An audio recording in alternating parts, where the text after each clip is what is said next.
오늘 우리가 함께 나눌 귀한 하나님의 말씀은 창세기, 구약성경 창세기 1장 24절로부터 31절까지의 말씀입니다.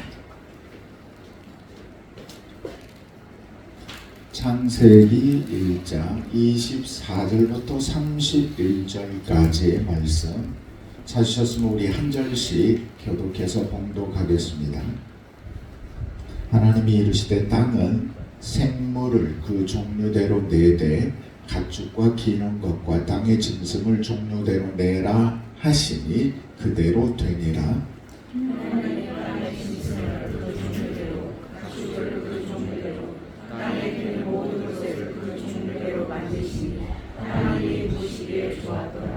하나님이 이르시되 우리의 형상을 따라 우리의 모양대로 우리가 사람을 만들고 그들로 바다의 물고기와 하늘의 새와 가축과 온 땅과 땅에 기는 모든 것을 다스리게 하자 하시고, 하나님이 자기 형상으로 하나님의 형상대로 사람을 창조하시되 남자와 여자를 창조하시고, 하나님이 그들에게 복을 주시며 하나님이 그들에게 이르시되 생육하고 번성하여 땅에 충만하라. 땅을 정복하라. 바다의 물고기와 하늘의 새와 땅에 움직이는 모든 생물을 다스리라 하시니라.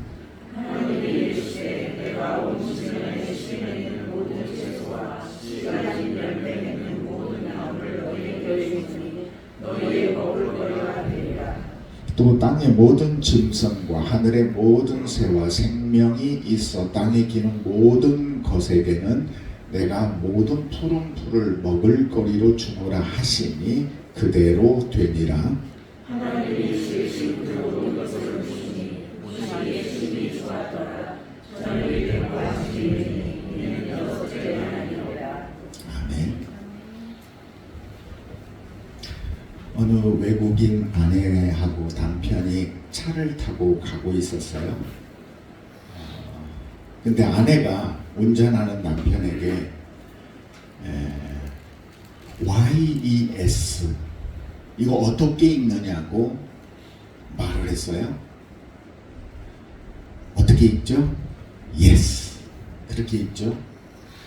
예, 자신 있게 Yes라고 말을 했어요. 그랬더니 그 아내가 그러면 그 YES yes 앞에 이자를 붙여서 그러면 읽어봐라, 말을 해봐라 그랬대요. 그러니까 남편이 운전하면서 곰곰이 생각하더니 yes 앞에 yes 그랬대요. 그러니까 아내가 막 배꼽을 잡고 웃더라는 거예요. 계속 웃어요. 왜 그렇지? 그렇게 읽을 수밖에 없는데. 그러니까 잘 생각해보래요. 다시 생각을 해보래요.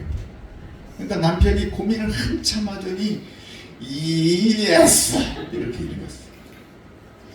그랬더니 또 아내가 웃어요. 자, 여러분 어떻게 읽어야 돼요? 예. 우리는 훨씬 똑똑해. Ies로 읽어야 돼요.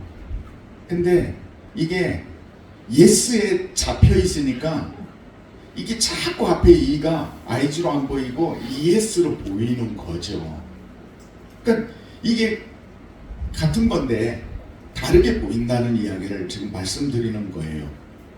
만약에 이 남편에게 처음부터 YES를 보여주었으면, 말을 하라고 했으면 분명히 처음부터 Ies라고 말을 했을 거예요.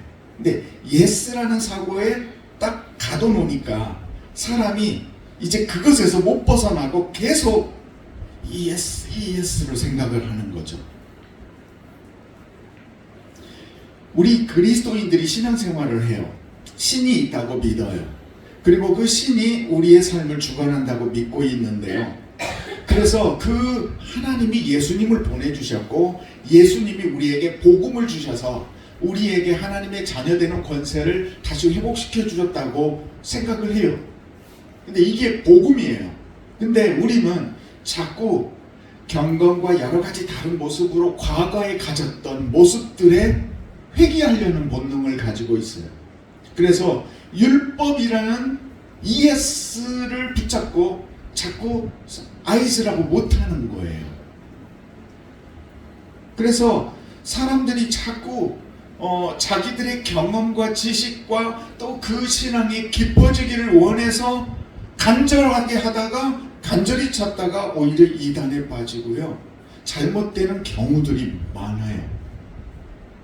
그래서 결국은 이게 마테마가 누가 요한복음 말고 있어서는 안 되는 복음, 내가 복음이라고 있죠. 내가 만드는 복음, 그걸 만들어요. 그리고 그게 신앙을 맞대요. 즉 그런 문제가 생긴 거예요. 생겨가고 있어요. 예수님이 뭐라 그랬었죠? 예수님께서 말세가 되면은 어떻게 된다고 이야기했죠? 여기저기에서 그리스도가 있다고 말한대요. 우리나라에도 그리스도가 몇 명이요? 내가 그리스도라고 하는 사람이 50명 정도 있나? 20몇 명 있나? 아마 그런다고 해요. 그러니까 예수님은 여기 진리다, 여기가 진리다, 우리가 진리다라고 말하는 것들에 대하여 믿지 말래요. 그만큼 우리가 가지고 있는 신앙과 믿음 이런 것들이 흔들릴 수 있는 상황들이 많은 거예요. 그래서 지난 주일에도 갱그레아 유대인들에 대하여 이야기를 하면서 성경을 상고하는 그런 것들이 우리에게 중요하다고 제가 말씀을 드린 거죠. 과연 우리는 이 수많은 진리라고 말하는 그 속에서 어떤 선택을 하면서 살 수 있을까요? 어떻게 해야 우리는 미혹되지 않고 아이즈라고 정확히 읽어야 될 걸 ES라고 하게 되는 실수를 하지 않게 될까요? 신앙적으로 똑같은 이야기를 하셨죠. 주여 주여 했는데 도무지 내가 너희를 알지 못하니 내게서 떠나가라 라는 말을 듣게 될 거래요. 그 얼마나 허망해요. 저와 여러분이 이렇게 하는 것이 하나님을 잘 믿는 거라고 생각하고 경건하게 살아보려고 노력을 했는데 외식하는 바리새인들아 라고 책망을 듣게 된다면 그 믿음이 얼마나 안타까워요. 한 번뿐인 인생 두 번 못 돌아요. 매일매일 우리는 그 시간들을 잃어버리면서 지나가면서 살잖아요. 하나님은 너희를 왕같은 존귀한 자녀, 제사장으로 삼았다. 너희는 은총받은 자여라. 이렇게 말씀하시는데 실제 우리는 종처럼 살아요. 부끄럽게 살아요. 자신 없이 살아요. 그 모습을 보면서 얼마나 안타까울까요? 여러분의 자녀가 세상에서 당당하게 살기를 바라는데 여기저기에서 세상 사람 말하는 찐따처럼 지낸다면 얼마나 여러분 속상해요. 여러분에게 여러분이 능력이 있어서 무엇이든지 하면 내가 할 수 있는 데가 너한테 그걸 다 도와줄 수 있어 라고 도와줄 능력이 있는데도 불구하고 여러분의 자녀가 힘들어하면서도 도움을 구하지 않으면 여러분 마음이 얼마나 아파요. 그런 면에서 저와 여러분이 하나님이 있다고 믿고 있는 이 삶 속에서 하나님이 세우신 원칙이 무엇인가 아는 것이 중요한 것 같아요. 저도 열심히 말씀을 전하지만 이 원칙들에 대하여 좀 계속 생각해 보았으면 좋겠다라는 생각이 들어요. 그 원칙 중에 첫 번째가 바로 창조주 하나님이라 인정하는 거예요. 성경은 인류의 시작을 분명하게 정의하고 있어요. 창세기 1장에서 정확하게 이야기를 하죠. 전지전능하신 하나님이라는 신이 세상을 만들고 창조했다. 말씀으로. 그리고 그 만들어진 이 세상을 보고 하나님이 기뻐하셨대요. 하나님이 기뻐했는지 안 했는지 알 수 있어요? 그건 모른다고 칩시다. 그런데 만들었대요. 만들어진 이 세상 속에 우리가 있는 것 맞아요? 틀려요? 있잖아요. 우리는 분명히 그 안에 있어요. 그리고 하나님은 뭐라고 얘기했느냐? 우리의 형상을 닮은 사람을 만들어서 이 모든 세상을 다스리게 하자 그러셨어요. 그렇게 하시면서 그 사람에게 하나님의 능력, 하나님의 성품, 하나님의 형상으로 지었대요. 그러니까 우리가 하나님은 직접 볼 수는 없는데 우리는 하나님을 누구를 통해서? 나를 통해서, 이웃을 통해서 미루어 하나님을 짐작할 수 있는 거죠. 그래서 모든 짐승들과 다른 생명체들은 하나님을 인지하는 능력을 갖고 있지 못하지만 우리는 하나님을, 신을 찾는 마음을 가지고 있어요. 왜? 우리에게는 하나님의 성품, 하나님의 능력, 하나님의 형상을 가지고 있기 때문에. 그러니까 지금 제가 드린 이 말씀들에 모순이 있어요, 없어요? 지금 우리가 살고 있는 이 세상에 성경의 말씀과 하나도 틀리지 않아요. 그런데 머리가 좀 컸다고 과학자들이 탄소 연대 측정을 하면서 온 우주가 본래 있었다, 수십억 년 이야기를 하면서 우연히 생겼다라고 그렇게 말하는 그 주장들이 오히려 여러분의 판단으로 볼 때 모순되어 보이지 않나요? 왜 진화론자들은 존재의 그 의미와 목적들을 부정하면서 세상의 모든 가치가 의미가 없으며 그냥 우연히 존재하고 주어졌으니 살다가 원소로 돌아가 사라지면 끝이다, 왜 자꾸 이렇게 말할까요? 저와 여러분이 살고 있는 이 세상은 태초에 지어질 때부터 그리고 지어져 가고 지금 이어져 가고 있는 이 순간 그리고 나중에 심판하실 그때까지 하나님의 창조의 원칙을 지금 계속 지켜가고 있는 거예요. 우리는 최근에서야 내비게이션을 만들어서 유용하게 쓰고 있죠. 근데 이런 내비게이션을 만들 줄도 모르는 연어는 태어나자마자 강에서부터 바다로 가더니 기가 막히게 돌아와요. 자기가 태어났던 곳으로 정확히 돌아와. 그리고 거기에서 자기의 다음 세대 알을 싹 낳고 죽지요. 사람을 제외한 모든 생명들은요, 지금 성경 말씀대로 자신들의 삶을 살고 있어요. 생육하고 번성하라는 대로 살고 있다는 거죠. 그 짐승들 중에 몇몇은 선택을 했어요. 다른 선택. 가만히 보니까 사람 곁에 있는 것이 우리 종족을 유지시키는데 아주 좋은 방법일 것 같더라는 거예요. 그래서 사람의 가축으로 되기로 마음을 먹은 거예요. 걔도 늑대였잖아요. 그런데 그렇게 생존하는 것보다 사람에게 와서 사람이 원하는 일을 할 때 자기와 자기의 종족을 유지하는 데 훨씬 더 유리해지는 거예요. 그래서 사람 곁에 오죠. 바보 같기도 하고 자기의 몸을 주기도 하고 양과 많은 가축들의 모습들이 그렇기는 하지만 그들은 여전히 세상에서 멸망하지 않아요. 그 종족은 유지가 되죠. 코로나로 인해서 우리는 많은 질병으로 안타까운 생명들이 죽는 걸 보았어요. 근데 그게 왜 일어났나요? 사람들끼리만 어울려 있었으면 그런 일이 안 생기잖아요.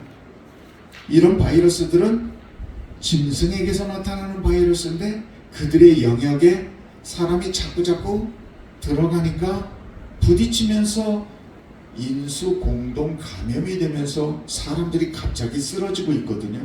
그러니까 그런 재앙 중에 하나가 돼버리는 거죠. 자, 세상에는 수만 가지 세균이 있어요. 근데 그 세균들의 어떤 것들은요, 우리를 유익하게 해주면서 자기를 살아남게 하려고 마음을 먹었어요. 그게 뭐예요? 여러분 장 속에 있는 유산균이에요. 참 오묘하죠?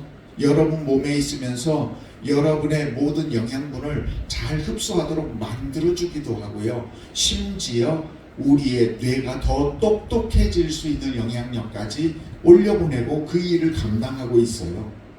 그런가 하면 흑사병을 일으키는 세균, 패스트는 수많은 사람을 죽음으로 한순간에 몰아가기도 하죠.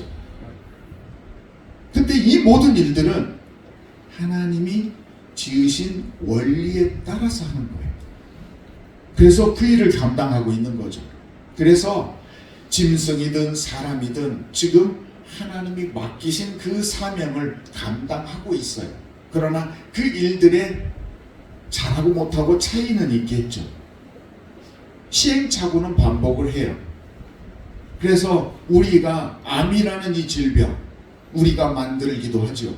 그러나 그런 것들을 이겨내고 있고요. 환경에 문제가 있어요. 이것도 극복해내고 있어요. 즉 문제가 온도가 많이 올라가서 문제가 된다고 하지만 하늘에 우주의 구멍이 뚫려서 오존층의 구멍이 뚫려서 굉장히 위험하다고 했는데 지금 거의 많이 메꿔졌대요. 자, 결국 이 안에서 하나님의 창조의 섭리 안에서 우리는 하나님 주신 재능과 능력을 통해서 열심히 바꾸면서 관리하면서 살아가고 있는 거예요. 그 속에서 우리의 자녀들을 가르치고 양육하고 있는 거죠. 근데 저는 이것을 오늘 본문에 딱 맞추어서 생물학적인 청지기의 삶이라고 말씀드리고 싶어요. 오늘 본문은 생물과 사람에게 보이는 현상에 대하여 하나님이 명령하신 내용이에요. 이게 1장의 내용이거든요. 근데 2장에도 또 창조의 내용이 또 나와요. 2장에 나오는 창조의 내용은 무슨 내용이죠? 에덴 동산에 대한 이야기예요. 이게 이상하죠? 사람을 창조하셨다로 끝나면 될 텐데 2장에서 왜 에덴 동산의 이야기를 할까요? 그건 이 에덴 동산의 의미를 보이는 세상을 창조하시고 사람을 거기에 따로 두셨다 그 이야기를 하려는 것도 있겠지만 그것 말고 저와 여러분이 이걸 바라볼 때는요, 하나님이 영적으로 사람에게 구원과 천국의 예표를 보여주었다는 거예요. 그래서 우리에게 보이는 세상이 아닌 보이지 않는 천국을 가시적으로 에덴 동산이라는 것으로 알려주신 거예요. 너희는 구원받은 하나님의 택함 받은 자로서 하나님의 은총 가운데 머물러 있을 때는 에덴 동산과 같이 거하게 되고 모든 걸 누리게 된다는 이야기죠. 그러니까 1장에 나오는 창조에 대한 이야기는 보이는 육체적인 생물학적인 청지기의 사명이라고 한다면 2장의 이야기는 영적인 청지기에 대한 말씀인 거예요. 이걸 여러분들이 이렇게 말씀을 볼 수 있어야 되는 거예요. 그래서 우리가 이 사명을 잘 감당하느냐에 따라서 에덴 동산에 유지될 수도 있지만 그 에덴 동산에서 떨어져 나가는 신라권에 처할 수도 있다는 거죠. 이게 바로 천국행이 될 수도 있고 지옥행이 될 수 있다는 이야기예요. 자, 예수님께서 빌라도 앞에 섰을 때 뭐라고 그랬어요? 네가 왕이냐? 그러니까 맞다. 그런데 내 나라는 어디에 있다? 이 보이는 곳에 너희들이 말하는 세상 임금이 아니라고 얘기했다는 거죠. 하나님의 나라를 영적인 부분으로 이야기를 하고 계셨던 거예요. 실제로 오병이어의 기적을 행하셨어요. 사람들이 예수님을 보고 우리의 삶의 모든 문제를 해결해 줄 세상 임금 삼으려고 했더니 예수님은 어떻게 하셨어요? 그들을 떠나 한적한 곳으로 가셔서 기도하셨다고 되어 있어요. 그러니까 예수님이 원하시는 것은 세상 임금 자리가 아니라는 거죠. 영적인 거예요. 그런데 이러한 것들을 잘못 깨닫고 있는 그리스도인들이 자꾸 이 나라를, 보이는 나라를 정치적인 기독교 국가를 만들려고 해요. 법을 기독교적으로 바꾸려고 하고 그런 일들에 대하여 굉장히 열정을 가지고 그냥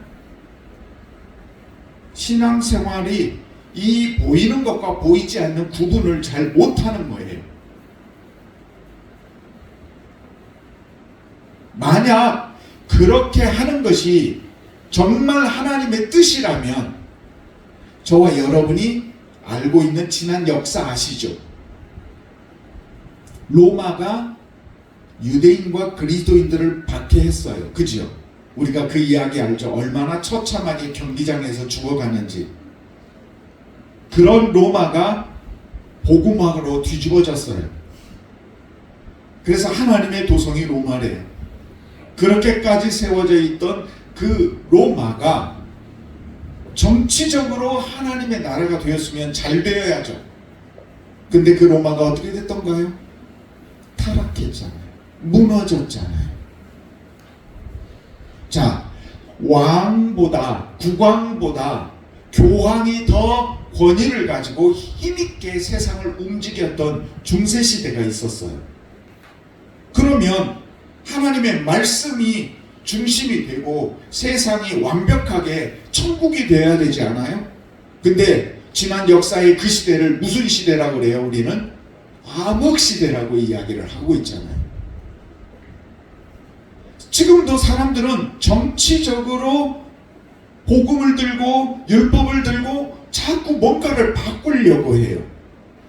그렇게 신앙하는 것은 예수님이 원하는 게 아닌데, 예수님은 자기 자신을 십자가에 내어주셔서 율법을 깨뜨리고 복음으로 완성하셨는데 사람들은 자꾸 다른 걸 외치더라는 거죠. 저는 나라를 위해서 정말 여러분이 기도하셨으면 좋겠어요. 그리고 그 나라가 바른 일들을 해서 정말 성경적인 일들을 했으면 좋겠어요. 그러나 그리스도인들이 정당주의에 빠지는 것은 옳지 않다고 생각을 해요. 법으로 하나님의 나라를 세우려고 하지 않았으면 좋겠어요. 오히려 예수님의 사랑의 법으로 우리가 있는 이 자리에서 우리의 주변에 있는 사람들에게 어떻게 그 사랑을 전하면서 살지를 고민하면서 우리의 착한 행실로 그들의 입술로 하나님께 영광 돌리게 해야 하는 것, 이게 생물학적인 청지기 말고 영적인 청지기의 사명을 감당하는 저와 여러분의 바른 모습인 거예요. 이걸 알고 살아야 되는데 무엇이 옳은 건지를 모르고 자꾸 ES 하더라는 거죠.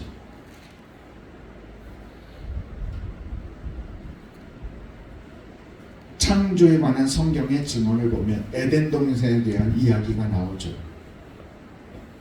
근데 이 에덴 동산의 이야기를 잘 보세요. 사단이 유혹을 했어요.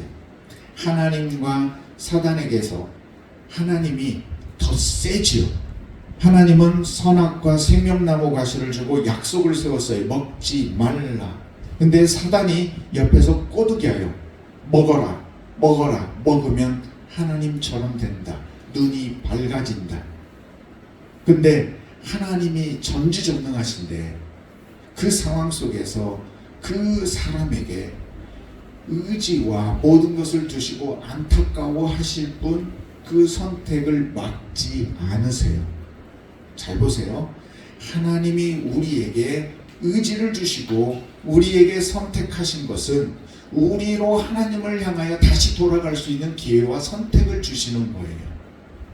사단에게 졌어요. 에덴 동산 창조의 두 번째 이야기에서 우리는 한번 패했어요. 그러나 그걸 예수님께서 오셔서 승리로 바꿔 놓으셨어요. 그래서 우리는 선택을 바꾸기만 하면 그 자녀되는 권세를 얻게 되는 거예요. 이거 하나님께서 그렇게 세워 놓으셨으니 우리는 그 회복의 삶을 사는 거죠. 여러분, 천국과 지옥이 어디에 있나요? 어떻게 생겼나요? 행복이 있는 곳이 천국이고 고통이 있는 곳이 지옥인가요? 그럴 수 있죠. 하지만 저는 하나님이 계시는 그곳이 천국이고 하나님이 계시지 않는 곳이 지옥이라고 생각해요. 따라서 우리가 가장 신앙생활하며 경계해야 할 모습은 하나님과 나와의 단절이에요. 내가 하나님과 굳게 묶여 있느냐, 네, 아니면 내가 하나님과 끊어져 있는가. 예수님이 삶 속에서 가장 힘들어 하셨을 때가 언제예요? 십자가를 앞두고 있을 때였죠. 그래서 겟세마네 동산에서 기도할 때 제자들을 데리고 나를 위하여 중보기도를 해달라고 할 정도로 힘들었고요. 기도할 때 땀방울이 핏방울이들처럼 간절히 기도했어요. 그런 예수님께서 마지막 십자가에 달려서 죽으실 때 뭐라고 말씀하셨죠? 여러분 유명한 말씀, 엘리 엘리 라마 사박다니라고 말씀하셨어요. 그게 무슨 뜻이죠? 하나님 어찌하여 나를 버리셨나이까. 하나님과 항상 연결되어 있었는데 모든 우리 인생들의 죄를 다 짊어지시는 그 순간 끊어진 거예요. 하나님과의 단절에 아픔과 고통을 십자가의 고통보다도 더 크게 느끼면서 엘리 엘리 라마 사박단이라고 외치셨던 거예요. 그 단절 속에서 하나님께서 다시 부활하심으로 우리를 맺어주신 거예요. 자녀되는 권세를 얻게 하신 거예요. 그래서 하나님과의 단절이 가장 무서운 거예요. 따라서 저와 여러분은 이미 주님께서 그 단절을 경험하셨기 때문에 우리는 고백하고 이제는 그 단절을 경험해야 될 이유가 없는 거예요. 우리는 계속해서 하나님 안에 머물러 있으면 되는 거죠. 여러분, 지금 천국에 머물러 계십니까? 자신이 있게 대답해야 되는데, 예. 하나님이 나와 함께함을 믿으신다면, 하나님이 나를 붙잡고 임마누엘 하고 계신다고 믿으신다면, 하나님이 계신 곳이 천국이고 내가 있는 곳 또한 천국임을 믿으시기를 바랍니다. 여러분, 천국이 꼭 죽어야만 가는 곳으로 생각하시면 안 돼요. 저와 여러분은 예수를 영접한 순간 보이는 생물학적인 삶이 아니라 영적인 삶에서 이미 남들이 갖지 못한 천국을 가지고 살고 있고요. 장차 우리의 육신이 달라졌을 때는 온전한 모습으로 그곳의 삶을 살게 될 거라는 거죠. 저는 여러분들이 이러한 깨달음들을 알고 믿었으면 좋겠어요. 모든 사람들이 무슨 법이 어떻고 저쩌고 나라에다 이렇고 저렇고 하는 그런 모습들을 보면 안타까워요. 바울은 에베소 교회 교우들을 향해서 여러분의 믿음이 자라는데 그리스도의 분량까지 장성하기를 원합니다. 이렇게 권면했어요. 우리 기도원 교우들, 정말 여기 계시는 한 분 한 분들이 세상을 어떻게 사는 건지, 무엇을 바라보고 사는지 좀 다 잘 알고 갔으면 좋겠어요. 어디로 가는지 자기도 모르고. 하나님이 인생들에게 세우신 원칙은 그렇게 어려운 건 아니에요. 각자 살아가는 환경 안에서 자기 분량대로 우리가 하나씩 알아가면서 깨달아가면서 누군가는 그 다음 단계로 올라가요. 아까도 연어 얘기했지만요, 올라가다 보면 강들에 막 보면 시커멓고 시뻘겋더라고요. 그런데 길 잘못 들면은요, 상류로 못 올라가서 거기에 계속 머물러 있어요. 어떤 것들은 치고 또 올라가요. 각자 이 영적인 지혜의 능력에 따라, 믿음의 분량에 따라 사람들은 각각 멀어지기도. 그래서 먼저 된 자가 나중되고 나중된 자가 먼저 되더라는 거죠. 오늘 또 어떻게 이 말씀의 진리를 어렵지 않게 정할까? 저는 성령 하나님께 의지해요. 우리 여기에 계신 분들이 깨달아 알아지게 해 주시옵소서. 네. 앞으로도 계속해서 하나님의 삶에 우리를 향하는 원칙들에 대하여 또 나눠보려고 해요. 하나님, 제게 지혜를 주세요. 더 잘 풀어서 알려드릴 수 있게 해주세요. 저는 우리 기도원 가족들이 말씀함에 서가고 있다고 믿고요. 그렇게 멋져가는 모습에서 저는 행복해요. 여러분 세우는 기쁨, 여러분들이 즐거워하는 그 기쁨이 저는 가득해요.